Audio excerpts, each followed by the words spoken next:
Untouchability. Untouchability is an extreme and particularly vicious aspect of the caste system that prescribed stringent social sanctions against members of caste located at the bottom of the purity pollution scale. Untouchability जो है, जिसे हम छुआछूत कहते हैं, ये एक बहुत ही एक्सट्रीम और बहुत ही घातक पहलू है कास्ट सिस्टम का, जिसमें जो है एक बहुत ही स्ट्रिक्ट सोशल सैंक्शंस जो है प्रिस्क्राइब किए गए हैं उन मेंबर्स के लिए, उन जो कि उस कास्ट को बिलोंग करते हैं एट द बॉटम पर जो लोकेटेड है, यानी जो हम प्योरिटी पॉल्यूशन स्केल जिसको कहते हैं कि एक बिल्कुल हाई कास्ट है, एक बिल्कुल लो कास्ट है, तो जो मेंबर्स बिल्कुल लो कास्ट पे हैं उनके लिए बहुत ही स्ट्रिक्ट सोशल सैंक्शन जो है प्रिस्क्राइब किए गए हैं. Strictly speaking, the untouchable castes are outside the caste hierarchy. They are considered to be so impure that their mere touch severely pollute members of all other castes, bringing terrible punishment for the former and forcing the latter to perform elaborate purification rituals. अब अगर कड़े शब्दों में कहें तो untouchable cast जो है, मतलब क्या हुआ कि वो जो कास्ट ऑर्डर है उसके बिल्कुल बाहर है. उनको जो है इतना इम्प्योर माना जाता है कि उनके छू लेने से ही जो कास्ट के मेंबर्स हैं वो पॉल्यूट हो जाते हैं, और इसकी वजह से उसको बहुत ज्यादा पनिशमेंट दिया जाता है, और जो दूसरा है उसको जो है इतने ज्यादा रिचुअल्स करने पड़ते हैं ताकि वो अपने आप को प्योर कर सके. In fact notions of distant pollution existed in many regions of India such that even the mere presence or the shadow of the untouchable person is considered polluting.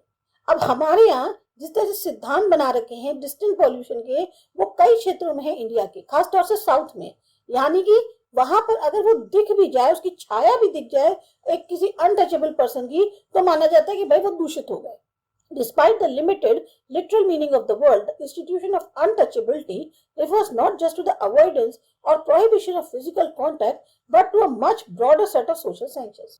कहने को जो ये शब्द है अनटचेबिलिटी, इसका जो मीनिंग है वो कहने को बहुत सीमित है, लेकिन तब ये जो इंस्टीट्यूशन की एक जो संस्था है, ये खाली ये नहीं है कि आपको अवॉइड करना है या रोकना है फिजिकल कांटेक्ट, बल्कि इससे कहीं ज्यादा बड़ा जो एक सामाजिक सोशल सैंक्शन स्ट्रिक्ट कर रखा है मेंबर्स के लिए, वो बहुत ज्यादा है. It is important to emphasize that the three main dimensions of untouchability, namely exclusion, humiliation, subordination, and exploitation, are all equally important in defining the phenomenon. अब ये बहुत महत्वपूर्ण है कि हम इस बात पर जोर दें कि जो तीन मेन डायमेंशंस है अनटचेबिलिटी के, एक्सक्लूशन, ह्यूमिलिएशन या सबऑर्डिनेशन और एक्सप्लॉयटेशन, ये तीनों ही बहुत महत्वपूर्ण है इस प्रक्रिया को डिफाइन करने में. Although other touchable low caste are also subjected to subordination and exploitation to some degree. They do not suffer the extreme forms of exclusion reserved for untouchable. कहने को जो और लो कास्ट है जिनमें ये प्रॉब्लम नहीं है कि उनको छू लिया तो प्रॉब्लम हो जाएगी, ये नहीं है, लेकिन तब भी उन लो कास्ट को भी आप आइदर सबऑर्डिनेट बनाते हो अपना, या उनको किसी हद तक उनका एक्सप्लॉयटेशन करते हो. वो उतना ज्यादा उनको एक्सट्रीम फॉर्म नहीं झेलनी पड़ती एक्सक्लूजन की जो खासतौर से अनटचेबल्स को झेलनी पड़ती है. Dalits experience form of exclusion that are unique and not practiced against other groups. अब दलित को जो अनुभव हुए हैं इस बहिष्कार के, ये काफी खास है और बाकी ग्रुप्स में इस तरह की प्रैक्टिस नहीं होती है. For instance, being prohibited from sharing drinking water sources or participating in collective religious worship, social ceremonies and festivals. अब इनको बिल्कुल ही अलग रखा जाता है. इनको मनाही होती है कि आप जो है पीने के पानी के जो सोर्सेज हैं वहां से आप पानी नहीं शेयर करेंगे. आप जो सब लोग सामूहिक रिलीजियस वर्शिप होती है, सोशल सेरेमनीज होती है, फेस्टिवल्स होते हैं, उसमें आप हिस्सा नहीं लेंगे. At the same time untouchability may also involve forced inclusion in a subordinate role such as being compelled to play the drums at a religious event. वहीं पर क्या होता है, कई बार अनटचेबिलिटी में आपको जबरदस्ती शामिल किया जाता है. आपको नहीं, आप जो है हमारे अंडर हैं, आपको बजाना ही पड़ेगा ड्रम रिलीजियस इवेंट में, मजबूर करा जाता है काम करने के लिए. The performance of publicly visible acts of self-illumination and subordination is an important part of the practice of untouchability. अब ये जो एक आपके सामने सामने ह्यूमिलिएशन या सबऑर्डिनेशन के जो एक्ट्स करवाए जा रहे हैं, ये भी एक बहुत इंपॉर्टेंट प्रैक्टिस है, पार्ट है इस प्रैक्टिस का अनटचेबिलिटी का. Common instances include the imposition of gestures of deference such as taking off headgear, carrying footwear in the hand, standing with the bowed head, not wearing clean or bright clothes, and so on, as well as routinized abuse and humiliation. इसके अलावा भी और भी बहुत सारी चीजें होती हैं जिससे आप जो है अनटचेबल जो इंसान को आप जिसको समझते हैं या दलित जो है आप उनका शोषण करते हैं।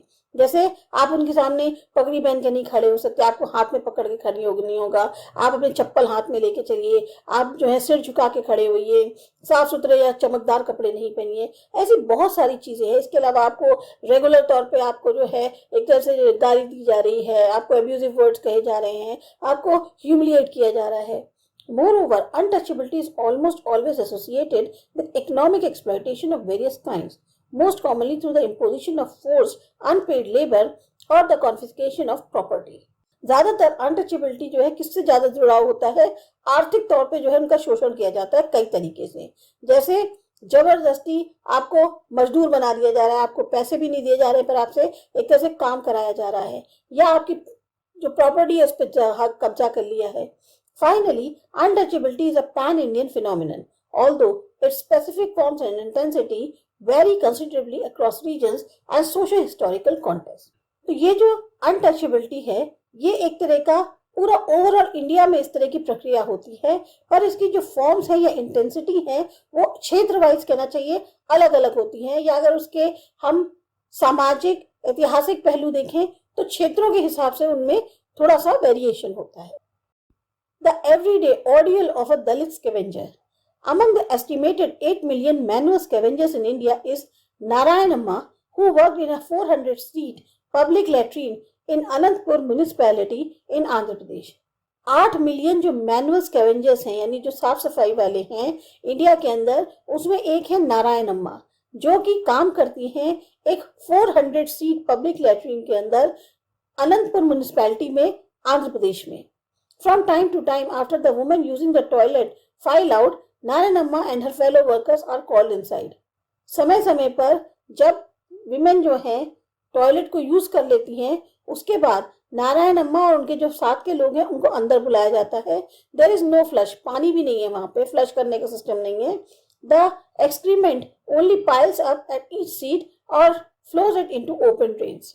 अब जो टॉयलेट का डिस्पोजल है वो सीट्स पर पाइल अप होता जाता है या फिर ओपन ड्रेन्स में बहा दिया जाता है। It is Narayanamma's job to collect it with her broom onto a flat tin plate and pile it into her basket. ये नारायणम्मा का काम है कि वो उसको जो है वेस्ट को कलेक्ट करें एक फ्लैट टिन प्लेट पे और फिर उसको जो है बास्केट में भरें।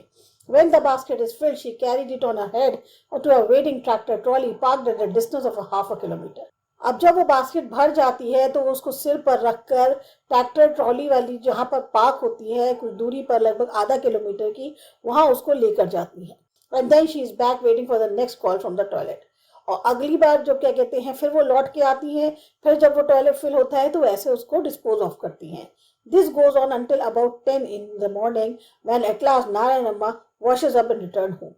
और ये जो है लगभग सुबह 10 बजे तक चलता रहता है। उसके बाद फाइनली नारायणम्मा अपने आप को नहा धो के और फिर घर लौटती हैं। I, municipality came, clean this, is how people must call out Narayanamma and her fellow workers when they walk down the road. I या म्यूनिसिपैलिटी काम इसको साफ करो, और इस तरह से लोग जो है नारायणम्मा को बुलाते हैं या उनके साथ वाले लोगों को जब वो रोड पर चलते हैं। When we walk, it is as though we do not have a name, she says. वो कहती हैं कि लोग हमें इस तरह से पुकारते हैं, इस तरह से हमारा कोई नाम ही नहीं है। And often they cover their noses when we walk past as though we smell.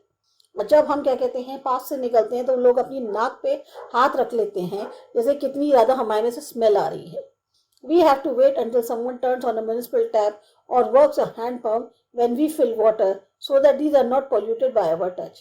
हमें जो है तब तक वेट करना पड़ता है जब तक कोई म्यूनिसिपैलिटी का जो टैप है उसे खोल नहीं देता या हैंड पंप चला के नहीं देता।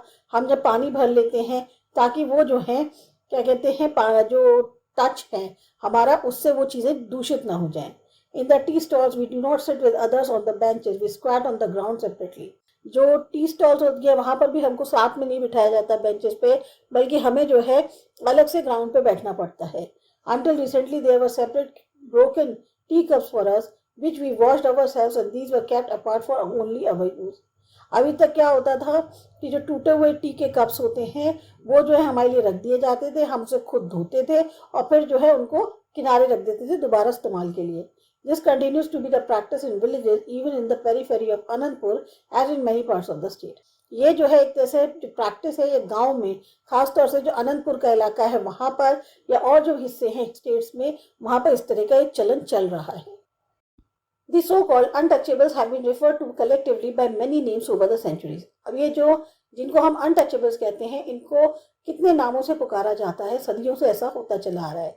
Whatever the specific etymology of these names, they are all derogatory and carry a strongly pejorative charge. अब इन नामों का क्या मतलब होता है या क्या मतलब हो ये नहीं पता, लेकिन इतना जरूर है कि ये सारे नाम जो है रिस्पेक्ट वाले नहीं होते, और एक तरह से आलोचना जो है इन नामों की कई तक कह सकते हैं हम कि करी जा सकती है कि आप जो है नाम सुनने में भी जो है ये अच्छे नहीं लगते.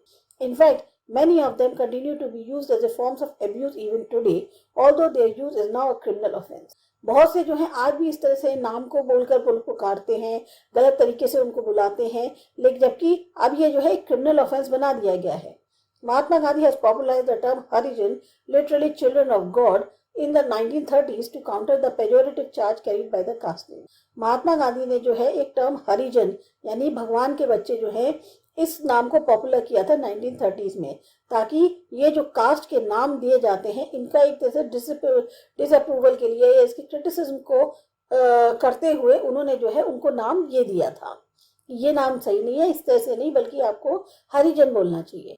However, the ex-untouchable communities and their leaders have coined another term, Dalit, which is now generally accepted term for referring to these groups. अब जो पहले की अनटचेबल कम्युनिटीज थी या जो उनके लीडर्स थे, उन्होंने एक और टर्म निकाली है दलित, जो कि अब जनरली एक्सेप्ट करी गई है कि जब भी हम इन ग्रुप्स को कॉल करेंगे तो हम उनको दलित कहकर पुकारेंगे. In Indian languages the term Dalit literally means downtrodden and conveys the sense of an oppressed people.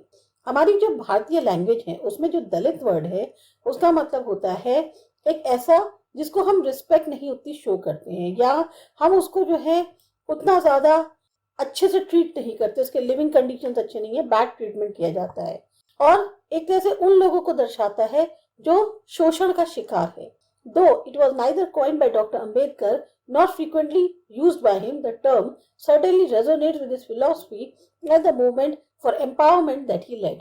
Though it was neither coined by Dr. Ambedkar nor frequently used by him. ना तो doctor Ambedkar ने इसको बोला, ना कभी इसको इस्तेमाल किया, पर हाँ, the term certainly resonates with his philosophy and the movement for empowerment that he led. और ये जो है एक तरह से डॉक्टर अम्बेडकर की एक स्पष्ट जो है टर्म जो है उसको दर्शाता है कि क्या उनकी फिलॉसफी थी और कौन सा उन्होंने मूवमेंट चलाया ताकि इन लोगों को सशक्तिकरण इनका किया जा सके. That received white currency during the caste riots in Mumbai in the early 1970s. The Dalit Panthers, a radical group that emerged in the Western India during that time, used the term to assert their identity as a part of their struggle for rights and dignity. जो इसको जो है बहुत ज्यादा एक तरह से पहचान मिली तब जब कास्ट को लेकर राइट्स हुए मुंबई में अर्ली 1970s में. जो दलित पैंथर्स थे वो एक रेडिकल ग्रुप था जो कि उभर कर आया वेस्टर्न इंडिया में उस समय, और उन्होंने इस टर्म का इस्तेमाल किया अपनी पहचान को बताने के लिए कि ये जो है एक तरह से स्ट्रगल है उनके अधिकारों और उनकी इज्जत के लिए.